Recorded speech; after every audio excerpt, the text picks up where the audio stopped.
I think the question I want to partly answer this morning is, well, back up a bit. I did a very quick bit of research into all the talks, the series we've done recently.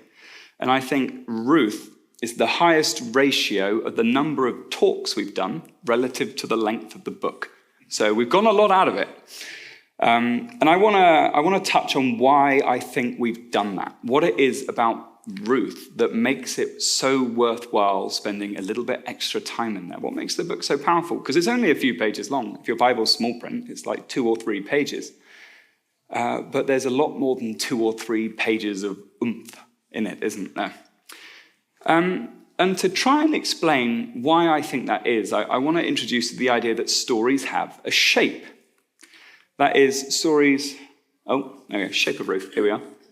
There we go. So stories have a shape. And I'm going to give you a few different examples of common story shapes you might need. But before I do, I need my pointing rod. Yeah, I don't often use slides, but when I do, I need to point at them. Oh, it's got fishing hooks everywhere. It feels like a magic trick. There we go. Wasn't meant to be a clown show. Anyway, so I need the rod of pointing. I was very pleased to find I had one in the car. We went fishing yesterday.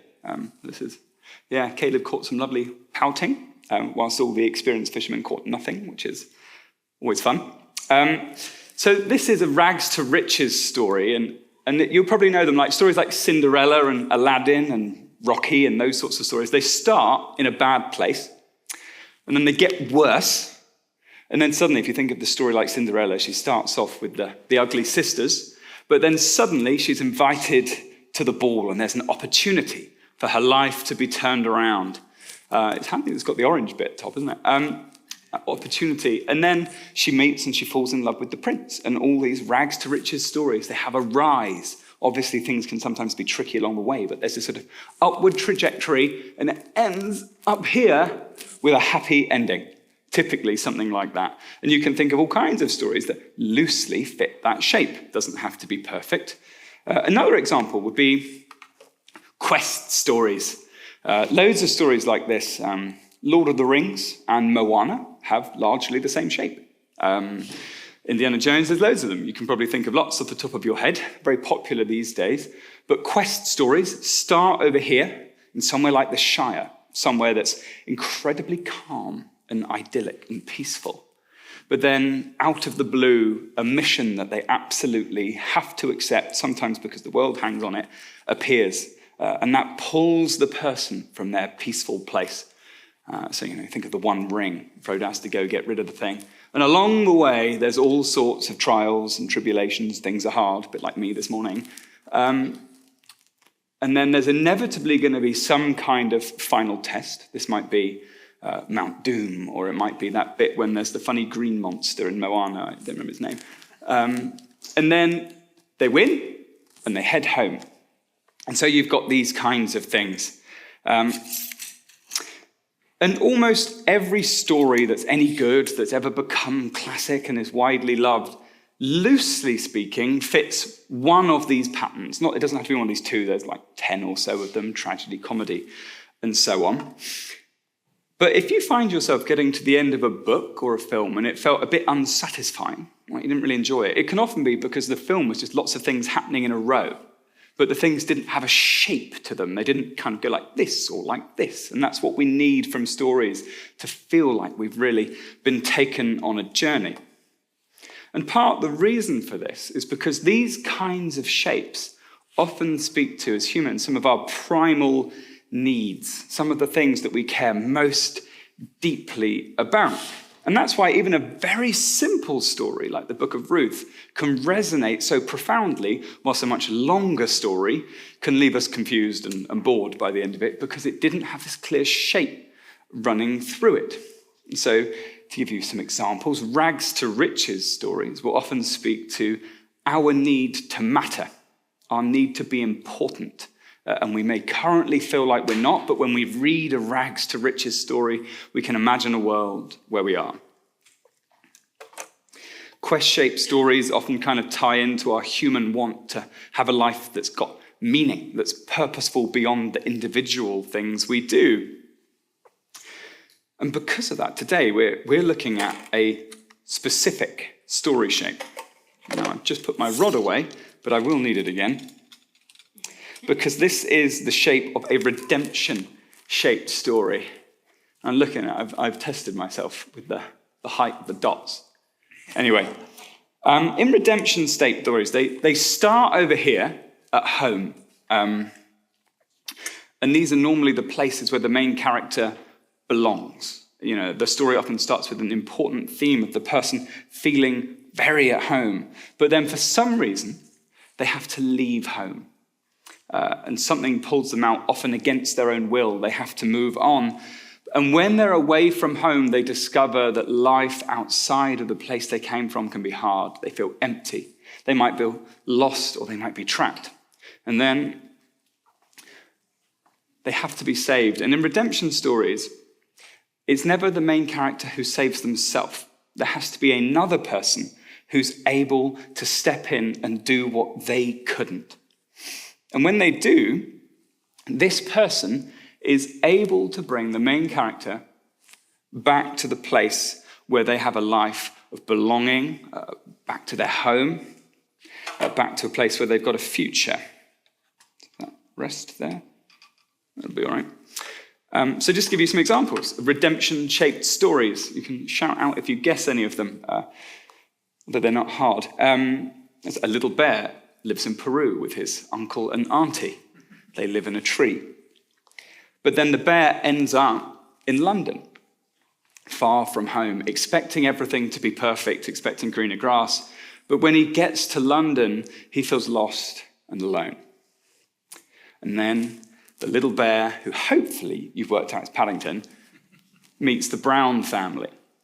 Redemption feels like the wrong word for this, but the Brown family bring him into their family, and the story ends even happier than it started, because Paddington is now at home in London, Notting Hill, with the Brown family. Ooh. Another example, there's an alien, presumably happy at home. The story doesn't touch on that, but the alien ends up far from home, and then he goes grey and wrinkly. The CIA or something are involved. And then a little boy with a bike, I've not seen it for a while, rides him away, and the boy with the bike saves the alien, and then he goes home again. And that's loosely the plot of E.T. It's been a while. Similar, you've got Nemo up there. He's at home, touches the boat, trapped in a fish tank. Father comes, helps save him. Back home on the reef. Lots of stories you can just kind of plot onto this loose shape. Jesus tells a very similar story to this. Just to give one more example. So this is the story of the prodigal son, which starts with the son at home. And the son's at home, and when he's at home, just a moment. There we are. It's going to lose an eye. So with the son at home, there we are. He asks for his inheritance early and ends up making some bad decisions that take him to a land far away from the place where he grew up. When he gets to this land far away, he discovers that everything he'd ever wanted is horrible, and he spends his life feeling completely empty and completely pointless and hates every second. And so he decides to return home. But he can only return to the place he came from. He can't return to the relationships and the standing he had without his dad choosing to bring him back to the position he had before by proclaiming him his son again. So this is the story of the prodigal son, where when the son gets home, his dad wraps him up in his arms and welcomes him home with a big feast. And then he's a son again. And so he's back to what he had, discovering that what he had all along was exactly what he needed and exactly what he wanted. And so stories like this, they impact us a lot. I mentioned a moment ago that stories, kind of the shape of them, ties to one of our deeper longings that we've got. And so why is it that we care so much Paddington finds a family, a fish finds his way home, or an alien goes back to the planet he came from? And I think it's because redemption stories, ones with this kind of U shape, are about the idea of home. Redemption stories are about your home being the place where you're safe, being with your family, the place where you're secure, where you can see your future, where you've got a hope. And so often you'll find in like a fairy tale, it will say, and they lived happily ever after. And that's, I think, the heart of how a redemption story ends. And it's that same ache that I mentioned, the ache for home, that I think sits at the heart of Naomi's story in the book of Ruth. And I mention Naomi here because though the book is called Ruth, I think really it's the story of Naomi and her life, particularly when you plot it out like this. And Naomi's story, I think, is what makes this little book of Ruth so powerful. If you take a look at it, Naomi's story maps perfectly onto this U shape. She had an idyllic life in her hometown of Bethlehem, which was a beautiful sort of pastoral world where, sheep and wheat and whatnot. She was married with children. It was a place where she belonged. It was the place that she was meant to be. But then there was a famine that took her away from her home, and she had to leave, and they moved to this new place called Moab.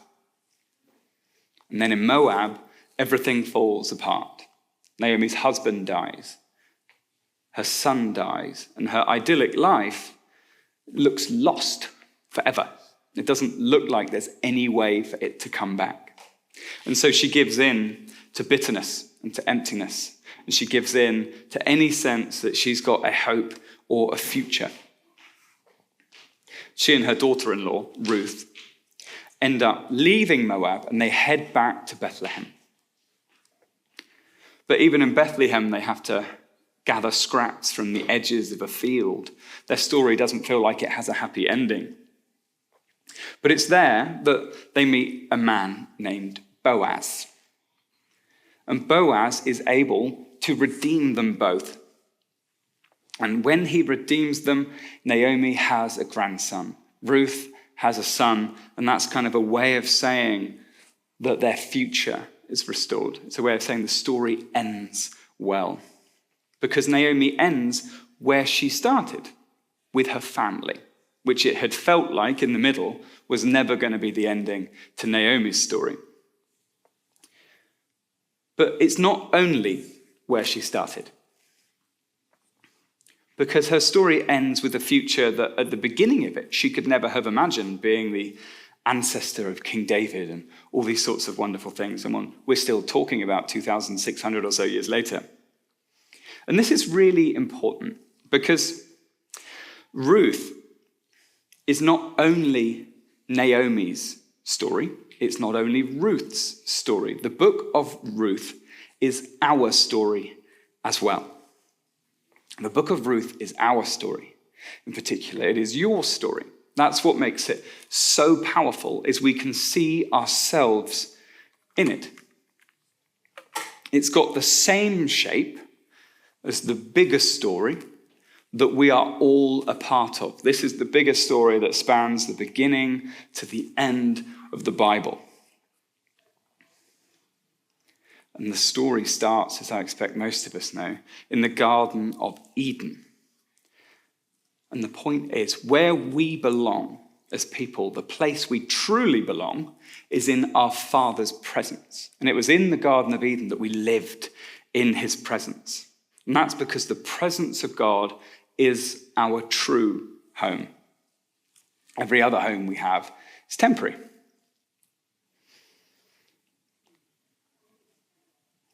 But then, as the Bible goes on, we leave the Garden of Eden.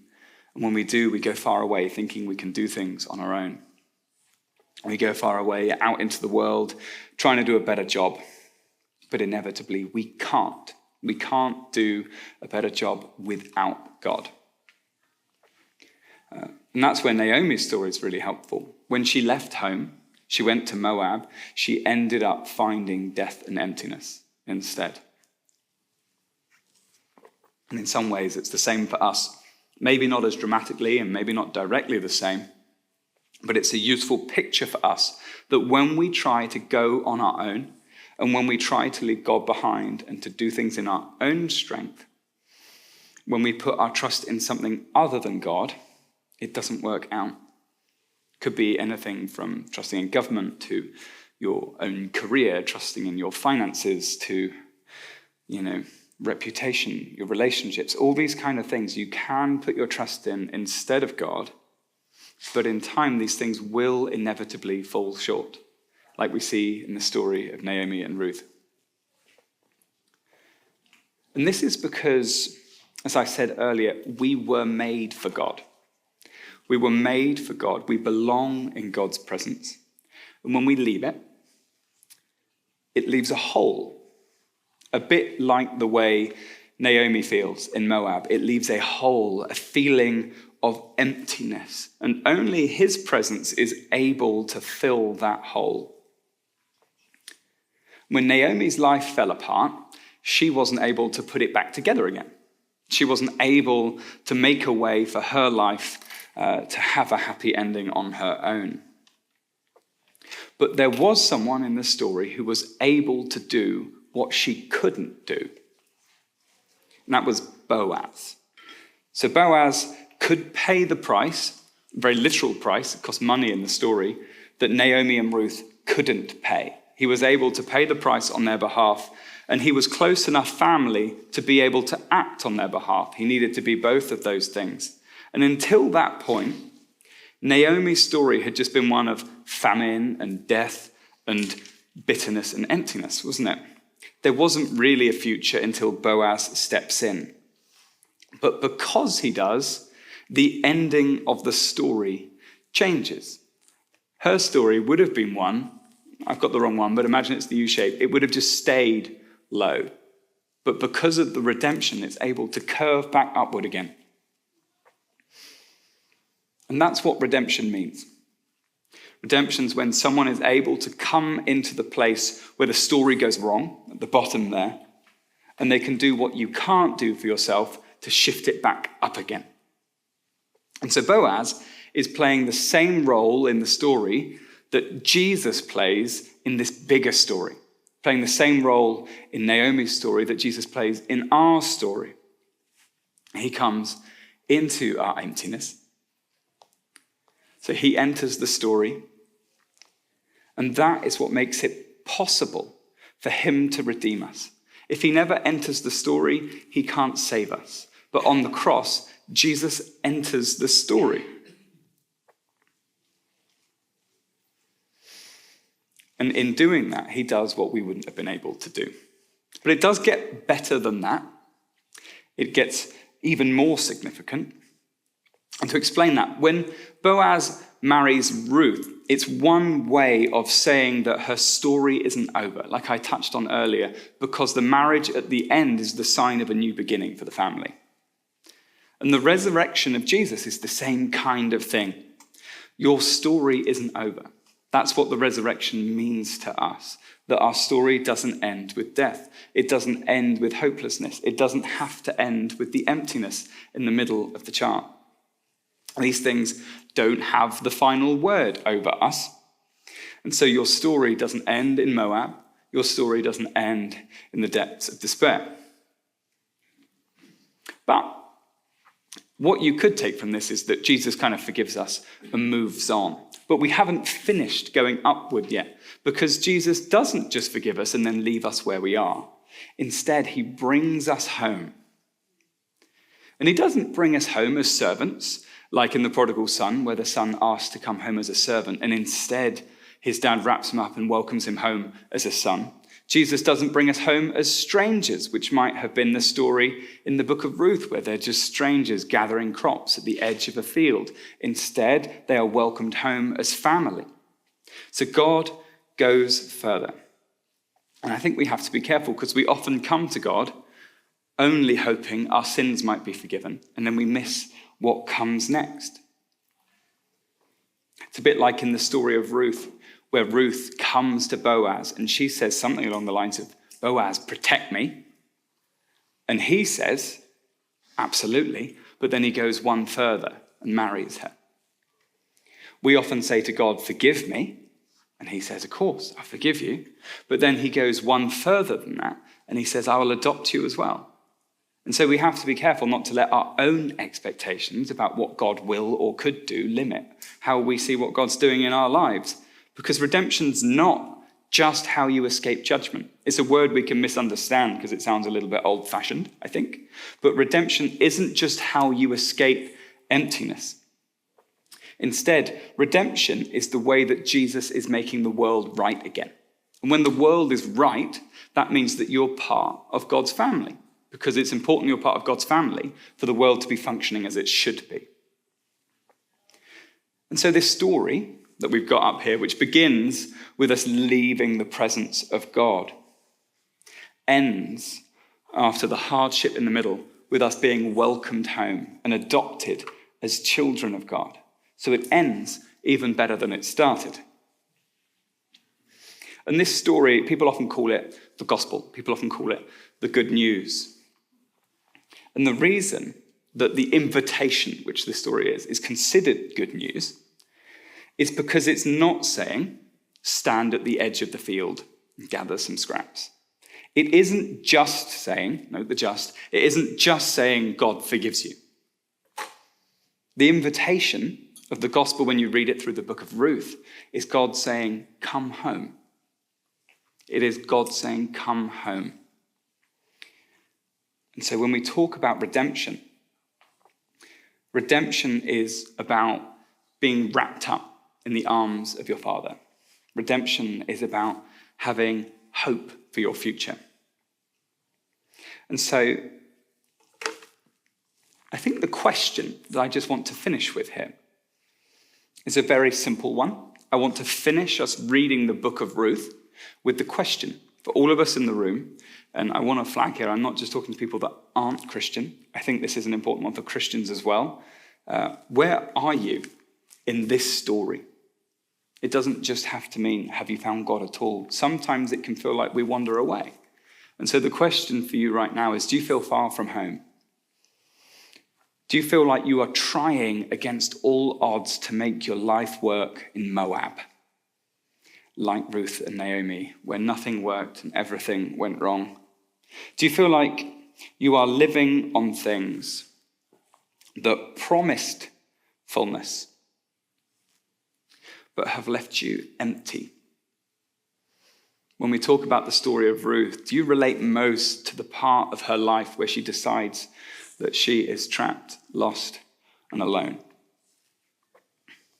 Or you've made the return journey, but you're living on the edge of the field, gathering scraps.